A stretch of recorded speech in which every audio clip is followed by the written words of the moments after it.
Hello दोस्तों, नमस्कार दोस्तों। कैसे हैं आप सब? उम्मीद करती हूँ आप सब बहुत अच्छे होंगे। और दोस्तों, मैं फिर से एक नई कहानी के साथ आ चुकी हूँ। और दोस्तों, एक बार की बात है कि एक औरत क्या करती कि जो भी खाना बनाती और शाम को जो रोटियाँ बनाती, चपाती बनाती, क्या करती कि 2 चपाती एक्स्ट्रा वो अलग निकाल के रख देती किसी भिक्षुक को देने के लिए।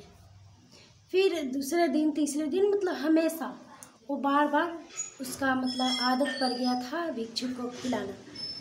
फिर डेली क्या करती कि चपातियाँ बनाती और 2 चपातियाँ एक्स्ट्रा वो भिक्षुक के लिए रख देती। एक भिक्षुक था जो उसको आदत पड़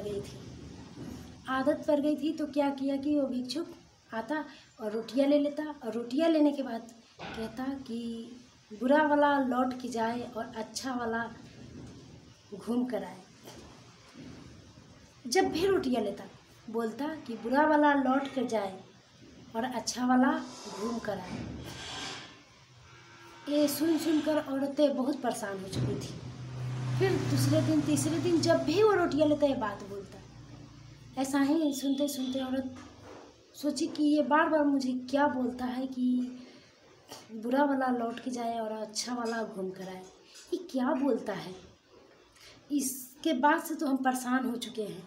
बस क्यों ना इसके लिए रोटियां जो बनाऊँ उसके में कुछ ऐसा चीज़ मिला दूँ जो इसकी जानलेवा हो जाए, और इसके मुंह से जो आवाज़ निकलती है बुरा वाला लौट के जाए और अच्छा वाला घूम कर आए, ये इसके मुंह से हम सुनना बंद हो जाए। फिर क्या हुआ कि एक दिन वो औरत चपातियाँ 2 अलग से बनाई और उसमें कुछ जहरीले सामान डाल दिए जिससे उसकी जान जा सकती थी।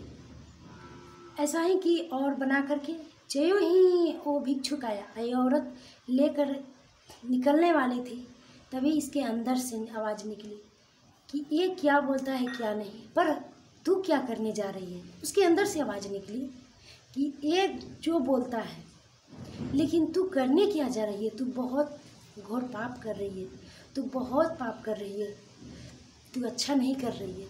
फिर क्या कि वो रोटियाँ को लेकर के वापस गड्ढा खोन करके गाड़ दी, ज़मीन के अंदर रख दी ताकि वो नष्ट हो जाए, कोई कीड़े मकोड़े, पिलुआ पताई, कोई जानवर या कोई व्यक्ति ना खाए। फिर क्या की कि अपने जो रोटियां रखी थी उसमें से 2 चपातियाँ निकाल करके दे दी भिक्षुक को दे दी। और भिक्षुक फिर से वही बात बोला कि बुरा वाला लौट कर जाए और अच्छा वाला घूम कर आए। ये सुनकर फिर औरत बोली कि क्या बोलता है पता नहीं, बस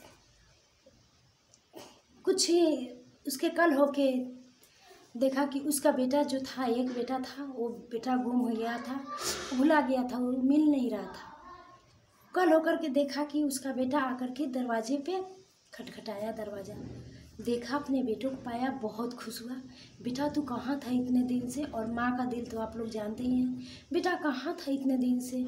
तू क्या कर रहा था? कहाँ था? मेरा दिल ऐसे वैसे, मतलब बहुत कुछ पढ़ने लगी। फिर उसका बेटा बोला, माँ मैं बहुत दूर से भटकते भटकते आया और मैं कल होके आ जाता, लेकिन मुझे बहुत दिक्कत, रास्ते में हुई, बहुत कठिनाइयों को सामना करते हुए हम यहाँ पहुँचे हैं। और एक साधु थे, एक भिक्षुक थे जो हमें 2 रोटियाँ खिलाएं। बहुत हम भूख से तड़प रहे थे और वो 2 रोटियाँ मुझे खिलाएं। तो ये औरत बोली कि कैसा था वो?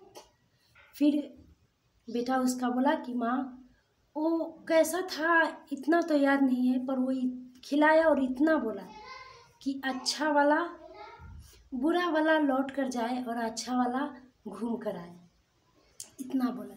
ये औरत पहचान गई और सोचने लगी कि यही वो रोटियां है जो हम बेटे को, भिक्षुक को देने जा रहे थे। अगर वो रोटियां हमारा बेटा खा लेता तो आज मर जाता, आज उसकी जान की कोई अथी नहीं, कीमत नहीं होती। और क्या हुआ कि भिक्षुक को धन्यवाद किया, प्रणाम किया, मतलब दिल से प्रणाम किया कि आज मुझे प्रभु बहुत एथी से बचा लिए हैं। दोस्तों, इस कहानी से हमें यही सीख मिलती है कि हम किसी के ऊपर बुरा ना सोचें। क्या एथी कहीं हम दूसरे के लिए सोचें, खुद पे बुरा आ जाए। जिस तरह वो औरत सोची, अगर वो जहर वाला रोटी देती तो उसके बेटा के ही पास जाता और वो रोटी खा करके उसकी मृत्यु हो जाती। तो क्या होता। लेकिन उसके अंदर से जो परमात्मा की आवाज़ है वो आवाज़ को पहचान गई और उस रोटी को अलग रख दी, उसको नष्ट कर दी और अच्छे वाली रोटी दी, जो रोटी उसके बेटे के पास गया, उसकी भूख प्यास मिटी।